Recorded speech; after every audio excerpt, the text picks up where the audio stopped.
morning, everybody. I mean, good morning, Brazil. And I hope that you're watching good in the YouTube. Here you are in the Standards Pavilion inside the COP30. I am Jorge Cajazeira, but everyone knows me as Ja. That's my nickname. No? I am the senior advisor to the chairman of ABDT, and I oversee together Karina national area. It's a pleasure to stay here. My role is to moderate the discussions and promote the stand of ISO standards to help make the world better. No? I start asking to my colleagues that be share with me the round circle, the round table, to introduce yourself. Let's start with my friend colleague. No? Hello, everyone. Thank you very much for the invitation. I'm really glad to be here with you. My name is Lina Ismail. I work for AFNOR. AFNOR is the national standardization body of France. And within AFNOR, I'm responsible for the development of climate and environmental issues regarding standardization. So basically my role is to develop new standards that match the market needs. And the market needs is not only at the national scale, but also at the international scale. And we're really glad to be here in order to foster collaboration. Yeah, this year the General Assembly of ISO will be in Paris, so I'll be happy to be there again. Now my good friend Noelia, a long time friend. Welcome. Indeed, it's good to see you here, George, at COP30. That we are so lucky to be hosted here in the beautiful city of Belém and in the beautiful country of Brazil. My name is Noelia Garcia Nebra. I'm the head of sustainability and partnerships at ISO Central Secretariat, and together with the colleagues from the national standards body, my mission is to advance the sustainability agenda through international standards and with the support of strategic partnerships. Thank you very much, Noelia. And here, another friend, the same name of me, George. So he's more than me because he's George with S. Double George. He's the only Brazilian that in the big table here, as a speaker. So, my friends, introduce yourself and tell me about your beautiful city of Salvador, where I born. Hi, everybody. I'm so glad to stay here with you, and it's a pleasure. I'm a teacher and lawyer, and now I'm a court chairman by the Commercial Association of Bahia, ACB, we say in Portuguese, or CAB in English. So ACB founded in Salvador, the capital of Bahia, Brazil, during the colonial era under the auspices of the 8 count of acres. ACB was created to provide the merchant with a dignified space for meetings, dispute resolution, and advocacy. Over its more than 2 centuries of existence, it has evolved into a pivotal institutions representing the interests of Bahia business community, including micro, small, and medium-sized enterprises. So today I can speak about our work in Bahia and how we can together do business and jobs to these associations. Just a brief help to him. He's a lawyer that's dedicated to environmental issues. Very famous in my city. They'll be the best in Bahia. Well, let's start. Let's start about talking about business, about standards and how standards can connect governance, social issues, environmental issues, all these things, and how ISO can do that. Let's start with Noelia, representing ISO here. And Noelia, how can international standards help business align governance and sustainability committees with measurable outcomes? Thank you, George, for this question. I think we are seeing today, and we are hearing through the discussions these days, that sustainability and governance in the current business landscape is not anymore a side initiative.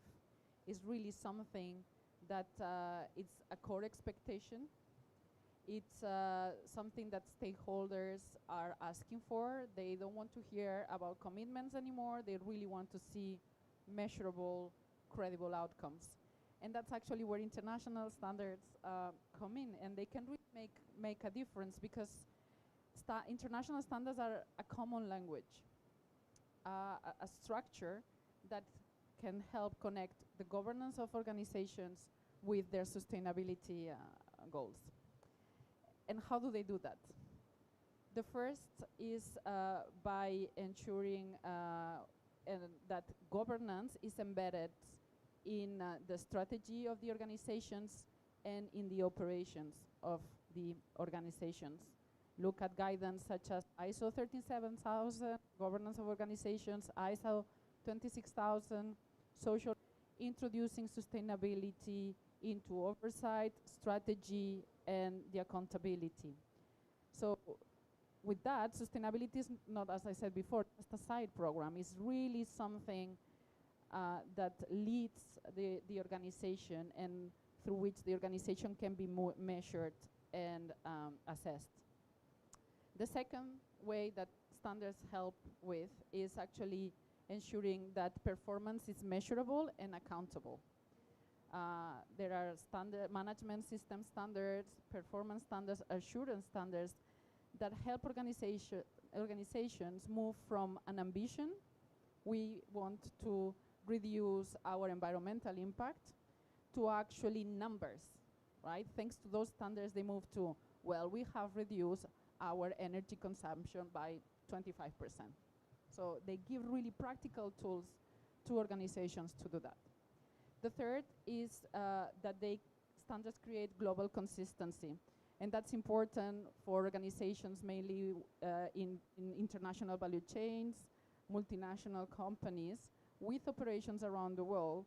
Through international standards, because they are globally recognized, they don't need to repeat in every country where they operate. They ensure that these are common requirements, recognized across the border, and hence they can repeat processes across regions. So you will imagine what reduction of cost that means. The fourth is that standards strengthen risk management and resilience. Thanks to international standards, organizations can embed due diligence, embed transparency and continuous improvements into their today operations. What's the result? Less surprises, better decisions, and a stronger long-term value. Fifth element or aspect to consider is that standards build trust and help accessing markets. I referred a little bit about it before, but in today's situation where greenwashing concerns are strong, through third-party certification that international standards such as ISO offer, companies can make sure that their efforts are being recognized and they can be accountable for. And the last but not least is that standards connect business goals to global priorities. So because standards are widely recognized, they help organizations show alignment with environmental and social expectations, so they can demonstrate outcomes, real action, which is what we are discussing at this COP, real accountable action. So to conclude my ideas or my contribution, my notes on why international standards are important is because they are not just paperwork, they are not just a document. International standards are bridges. They connect aspiration to execution, commitments to evidence, and governance to impact. Thank you. Well done, perfect, really, really good. Né?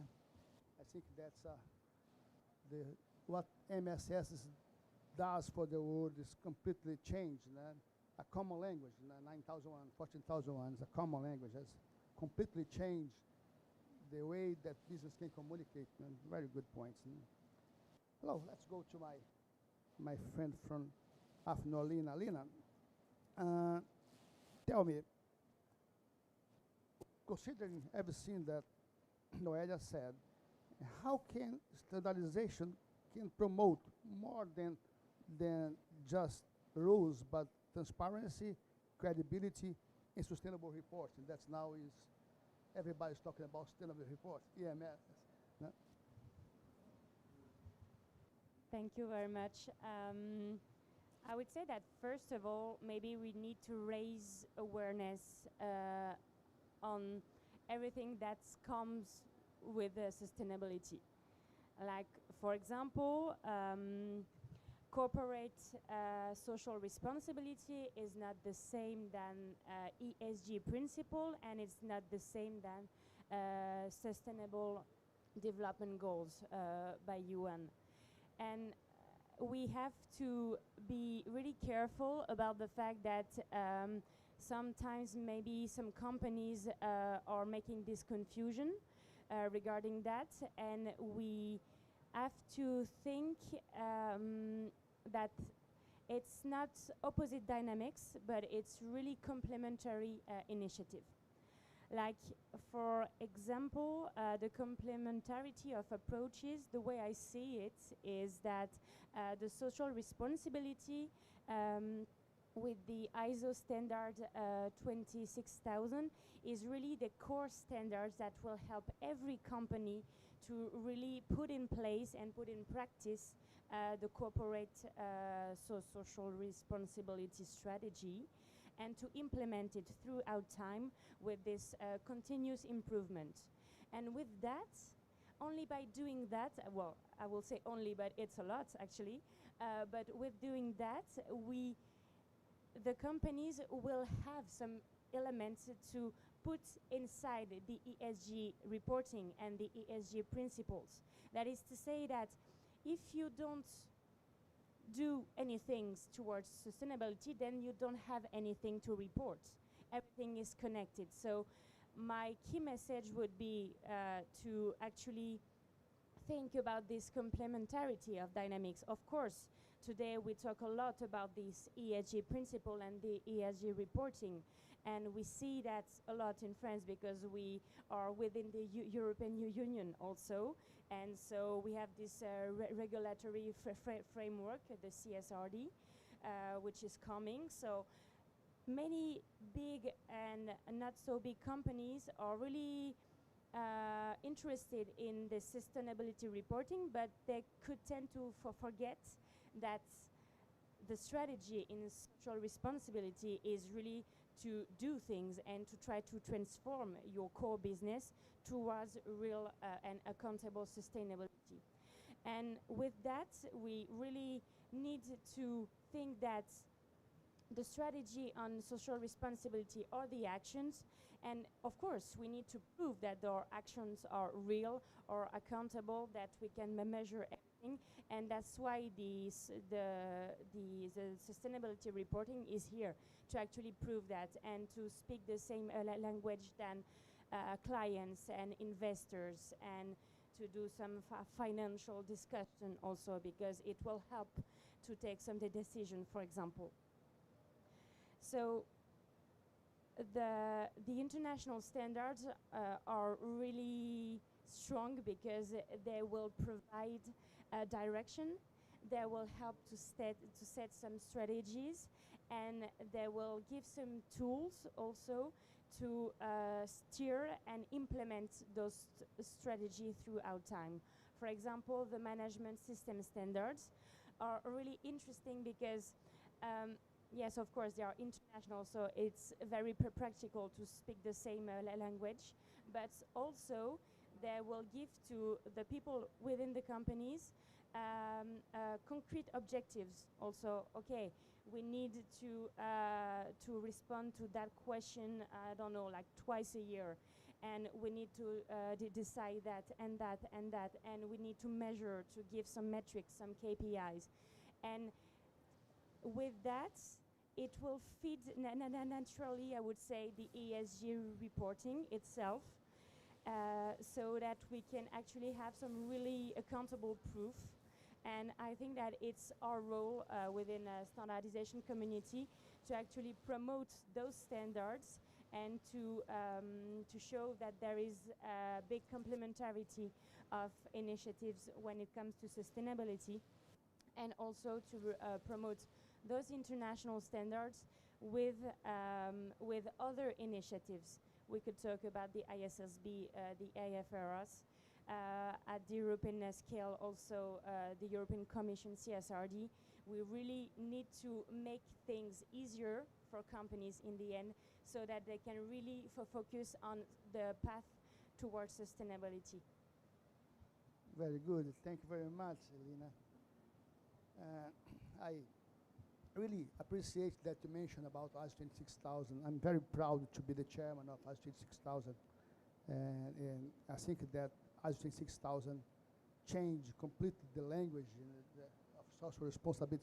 It gives even a definition for that. And it's an outstanding job, and now I think that's time to starting review and change. I mean, a new language for ISO 26000. I think that we need urgent, that's my opinion, of course, to review the standards just to accommodate that with the new challenge of the world, and special climate change, that you are a specialist.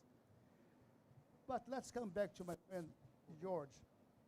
I know that Associação Comercial da Bahia, or ACB, né, it's chaired by a very powerful woman, my good friend Isabella. And she's trying to really help small and medium enterprise. No? I think that the focus of ACB. Wrongly, but people understand that ISO is just for big companies. That's not true, I know. But I mean, my question for you is how ACB can, I mean, help standardization in small and medium enterprise, and more than that, how ACB can enhance the production and productivity of small and medium enterprise. Thank you. First, I think that ACB joined efforts with ABNT and ISO to promote the localization and the implementation of international standard tailored to local needs. And I know that ABNT and ISO have to adaptations for the frameworks local, and we have we need to improve the micro and the small conversation to do ESG. They think it's about they don't see it's like a investment, but it's a cost. They want to make money and don't ask about the ESG certifications. No, now I think about the ACB and ABNT could change this form to do business for the micro and the smaller conversation. And the ACB could facilitate campaigns and training workshops, educations, and to prepare the managers to change this mind about it. And with association, we could certification process with ISO and ABNT. Second, I think about that we could do an independent certification bodies, accreditation auditors that very complies with ABNT and ISO. With ABC, can streamline the path of certification. These certifications conduct audits and UCOCs of approval, such as a Brazilian Green Seal program. I think it's a good thing to do together. And we could act as a bridge, for these connections, the small and medium enterprise, which often face barriers like high phase and complex documentation. Because Brazil, we have a lot of problem with the documentation by leveraging its network, the association establishes dedicated offers consulting services, so and supports green initiatives. Thank you, George. I mean, it's very particular in Brazil. Just to explain to you, ABNT translates the International Workshop Agreement 48 in a document adapted for small and medium enterprise. That's the connection that they're trying to establish between ABNT and ACB to promote ESG inside small and medium enterprise. But everybody's asking for certification. People love certification. But I mean, before I make not another round of questions, I think that I heard that my friend Karina puts hands up, want to make a question. That's it? Yes, actually I have one question. I would, in your view, what are the main challenges for companies to apply such these standards for 37,000 and EWA 38 and 26,000? What are the challenges for companies to apply these ISO standards and show measurable results? Thank you very much. From a French point of view, I would say that the main challenge, well, sometimes I have some stakeholders that actually come to me and say, I don't understand anything. Why is there this kind of standards and these standards and these standards? I think that it's our role with the National Standardization Body and also ISO to try to simplify things for the best. So yeah, I would say the first challenge is to actually understand what is all about. Maybe a kind of mind map could help. Maybe we should work on that. It could be interesting. The second challenge, I think, and still with the climate emergency, the second challenge is the short term, and I think that sometimes stakeholders are actually seeing the short-term consequences and the short-term investments. So one of the challenges would be to say to them that the businesses needs to be sustainable, other they won't last in the future, and we see that with, for example, the adaptation to climate change, and the fact that for big companies, their supply chain at the international scale is at risk sometimes with the climate issue.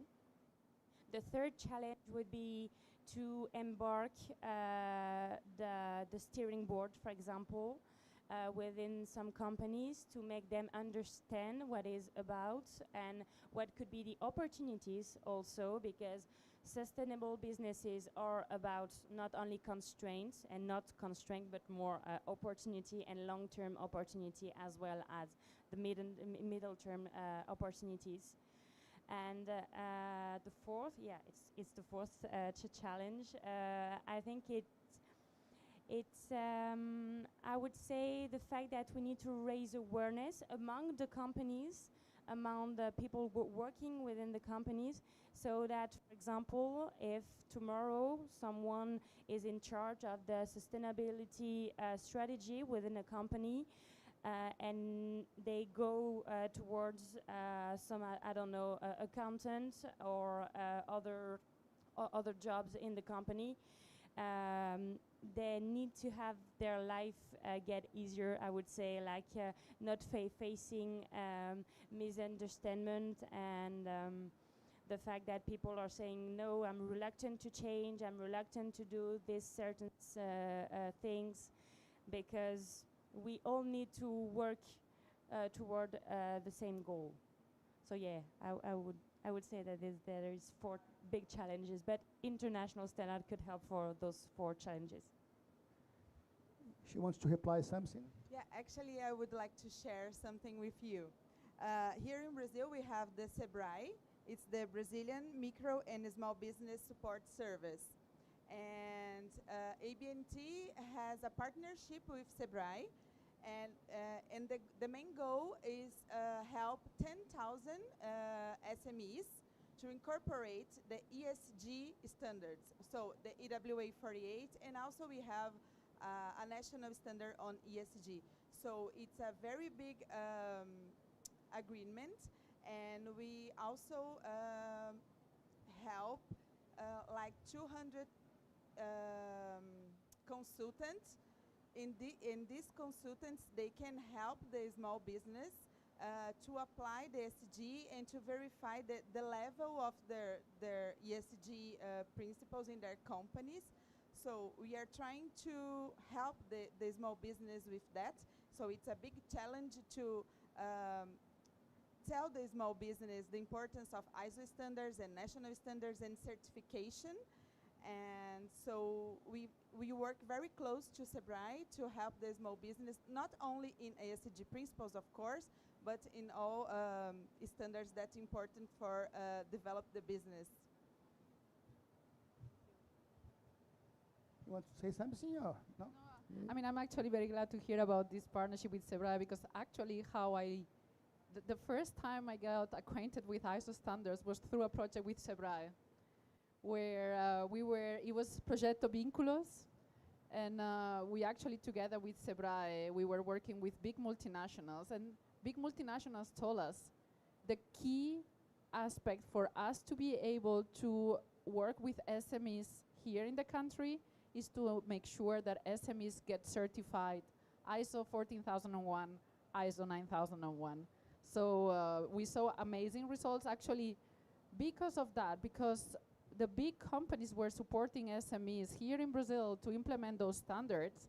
SMEs could go to the bank and get financing for their operations, because these serve as assurance actually that the companies were doing the right thing, that the companies were profitable, and that the companies actually were part of a bigger value chain. So I've seen it in action, and I'm very happy to see that this amazing work continues. I think that my colleague here in Athens want to speak also. Well, good morning. My name is Carlos Victal. I'm from Brazilian Petroleum, Gas and Biofuels Institute. First of all, congratulations for ABNT to organize this participation here in COP30. It's very important to have the standardization here in this event. My questions for you, how your perception, how you're feeling about to adopt the concepts of standards of ESG and climate change in the high level of industry hard to abate, like cement, steel. How they in your feeling, is easy or is a challenge for they accept ESG and to 6,000 in their technical standardizations? It's a tough question. Who wants to answer?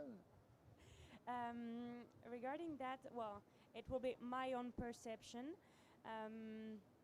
For example, in France, but also more broadly at the European scale or international scale, we work a lot with, I would say, the high emissive industry, for example. I think that there is a chain of mind that is operating today. It takes time.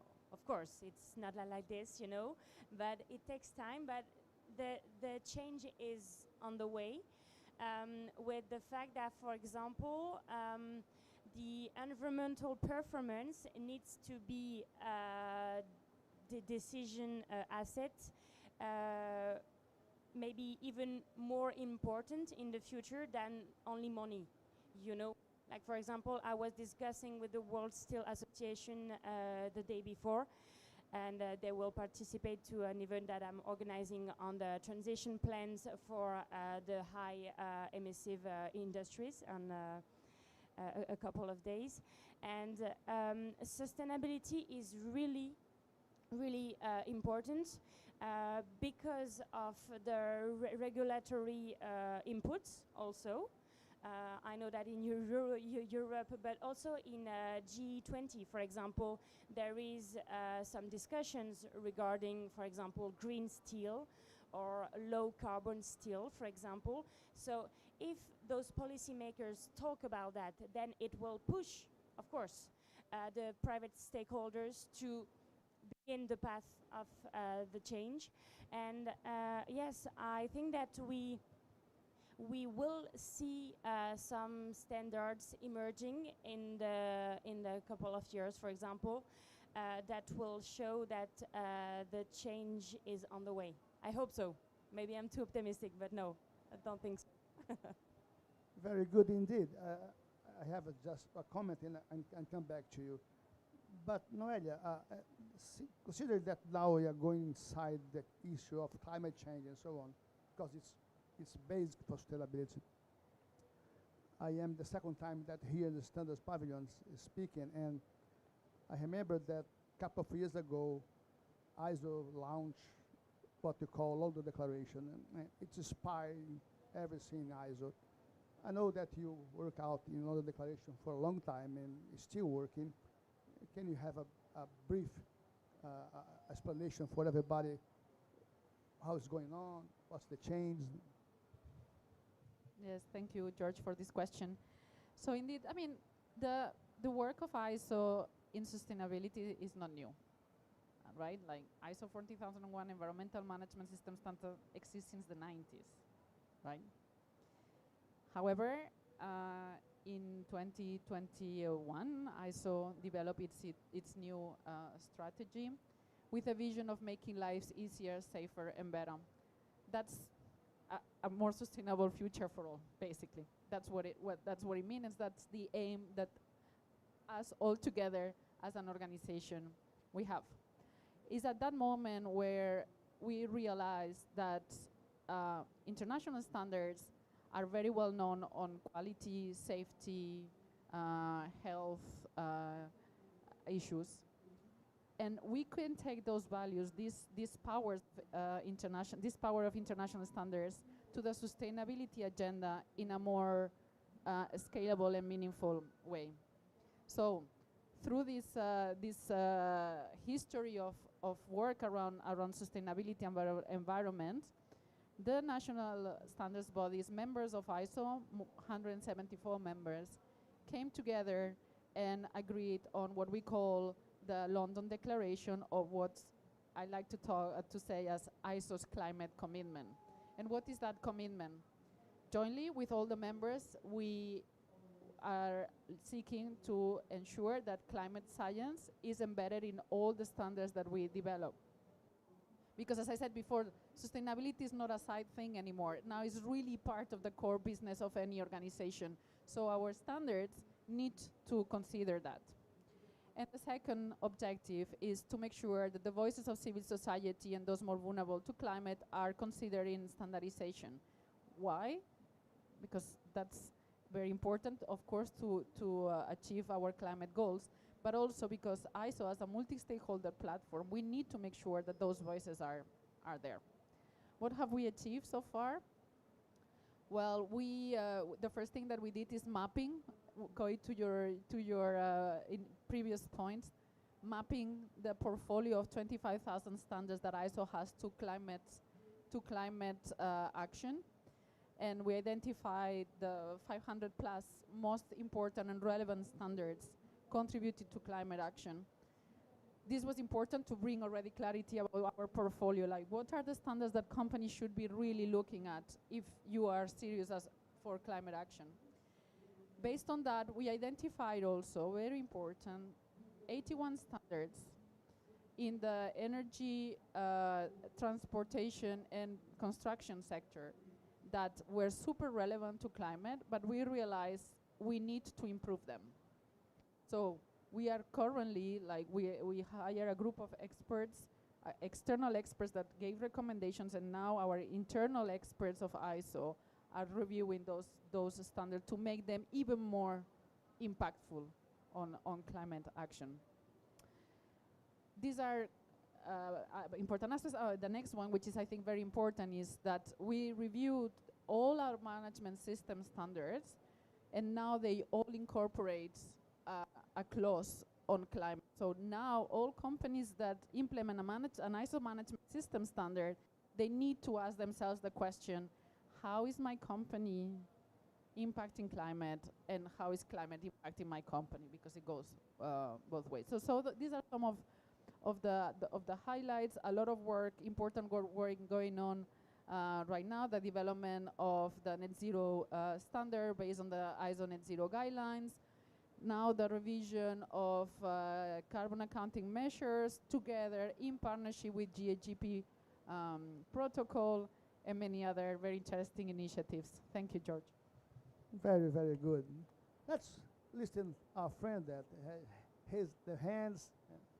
He's a good friend of ABNT. Hello. Please introduce yourself. Hello.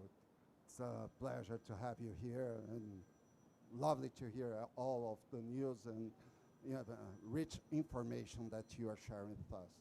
My name is Alexandre Xavier. I'm from IQA, the Institute of Automotive Quality.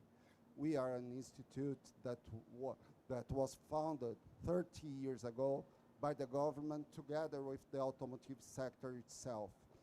So we have in our council board from the OEMs to the automotive repair shops together discussing quality, and we have the responsibility to support them with everything related to that. Related especially with the quality infrastructure system, as we talk nowadays. Is it finishing? Okay. I have a very objective question for you. Not only the automotive industry, but several productive sectors in Brazil are very internationalized. And what are the main trends related to standardization for responsible practices and sustainability report that you think we must be care about? What do you think, not only for the automotive that I represent, but for all of the automotive sectors here in Brazil, for the productive sectors in Brazil? Very good question. Take. I mean, I think that the first one that comes to mind, and probably the one that is in the headlines of most newspapers today, is regulation, right? There is, we have seen in most of the countries around the world a push towards regulatory mandatory efforts on sustainability practices. This is particularly happening in the space of reporting.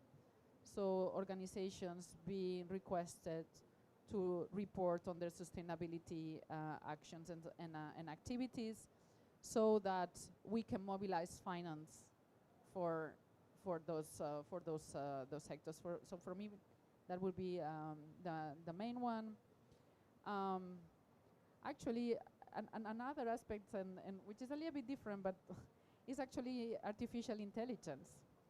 And with the huge development and the super fast development of artificial intelligence, I think there is also a lot of expectation, a lot of people like looking at what that will mean, and it will have an impact also on responsible business practices, because already the use of artificial intelligence in a responsible way is going to be very important. Ensuring that this new technology has the minimum impact possible also on environment and on sustainability, on energy, on water, etc. But then also how to use it for sustainable outcomes and applications. So I think that's another trend that everyone is talking about, that certainly is gonna disrupt value change. So yeah, I would say probably those two. But thank you. I fully agree on artificial intelligence and the measurement of environmental impact of artificial intelligence. What we see today is that every company see an opportunity with artificial intelligence, and they will use and develop some more AI system and services, but we need to always ask ourselves, do we really need AI? Like, okay, this can be done with another digital service, for example. It's really the fact to question the core need within companies rather than putting AI on, I don't know, for everyone, for everything. Like in France, we worked a lot towards the standardization of the measurement of environmental impact of AI, and also to question the use of AI towards the objectives of ecological transition and sustainability. And it gave me another idea regarding the trend. I would say that it's biodiversity, the nature, and the fact that there are really impactful co-benefits of protecting biodiversity and fighting also towards that on the climate change effects. This is really important for company to think about biodiversity as a new thing to explore, I would say. Last October, ISO published the first international standards that will help actually organizations to tackle the biodiversity issues within their strategy. And we are really proud of that first standards. So yes, I could advise every stakeholders to go in that standards and to actually raise awareness on nature and biodiversity. Very good indeed. I'm starting to become conscious about time, so you are 10 minutes left, and I think that's time to start making the final comments and so on. Wrapping up, Americans say wrap up, let's go to do that. Let's start with my friend George. Tell your words and say first, thank you very much for coming, man. Yeah. It's very good indeed. Yeah, have you here together. No? Thank you very much. I have to say that I'm very happy to stay here with you. It's difficult for me to speak technical with in English. I never told for people in English about the ESG, and so. But I have to say that the biggest challenge for Brazilian companies is in obtaining ESG certifications lies in the S, the global dimension, because economy and governance and ecology we do good, but there is also a major difficulty in raising awareness among small business and owners about the importance of being certified and adopting the best ESG practices as a part of their business culture. It's difficult too, but I believe that Commercial Association of Bahia, with its rich history and proactive stance, we have Cajá there with us in the ACB. We can serve as a catalyst for this transformation by forging strong ties with certifiers, ABNT, and ISO. The ACB can equip Bahia ISO, small and medium enterprise, with the tools to thrive sustainably, ensuring a resilient future for the state's economy while addressing pressing environmental challenges. Very good, George. I mean, I know how difficult is it to speak in English at the first time. It's different. Technical issues, and however, it's a continuous improvement. It's like PDCA. And at the end, he does quite better. No? He does, no? Yeah, much better. Yeah, but I mean, I know how difficult it is. It's not for us, because you speak Spanish as a mother tongue. No? So, but it's something that the best thing is communicate. I think that's the best thing to do. No? And you man, you did a good job. Noelia, please. My last maybe call to action or like thoughts is sustainability is not anymore a nice thing to do, is the business thing to do, is what will make businesses resilient and competitive, and as you said, Lina, at the beginning, having long-term impact and maintain the activity. So very at the core of the competitiveness of any company. And if you don't know where to start, international standards are here to help any company that is willing to embark seriously on that journey. Yes, I mean, she's not also English speaker native, she's also French, So before this meeting here, she's trying to teach us to speak French. Champagne. And you speak really, really good French with a nice pronunciation. I would say that my last key message is to actually, with international standards, to build bridges rather than erect barriers. And it is meant also for all the other initiatives at the international scale, but also at the regional scale. We need to connect with other institutions that are pushing for ESG reporting, and the main goal in the end is not to make you a very important initiative from Brazil. You know, electric cars be more and more popular. Okay, Mario, please take a seat. Let me introduce my boss, Mario. Electric car becomes more popular in Brazil, and a lot of people are concerned. A lot of articles in the newspaper about the batteries, how it could explode, how to make maintenance, a lot of things about that.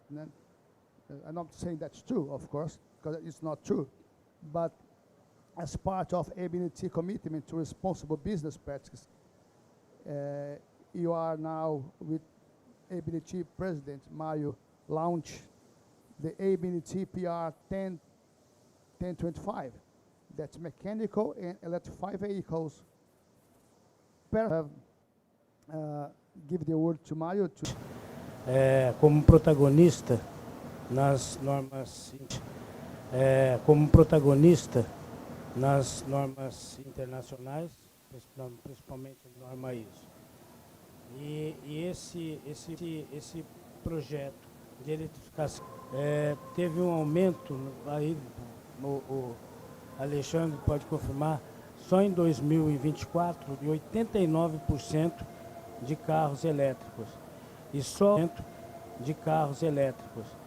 só o ano até agora, em 2025, foram produzidos mais de 126 mil carros elétricos. Então, nós precisamos na manutenção de veículos elétricos, Temos aí de veículos elétricos, Temos aí alguns compromissos de transição energética, mas lembrando também que transição energética nós temos o nosso combustível renovável, que é o etanol. Então teremos que combinar, chegar num ponto ótimo entre a eletrificação e o uso dos nossos combustíveis renováveis, né, Alexandre? É isso que eu acho. E essa norma é muito importante, principalmente para preparar os técnicos. Basically, he said that Brazilian markets for electric cars are growing up fastly. By the way, in my hometown, Salvador, BIG launched a new factory. It's assembly for car mobiles, and that ABNT is preventing the challenge. It's just preparing a standard for maintenance, training, and so on. Can you please? In English, in order to Noelia and Lina be with us. That's the first time I'm doing that.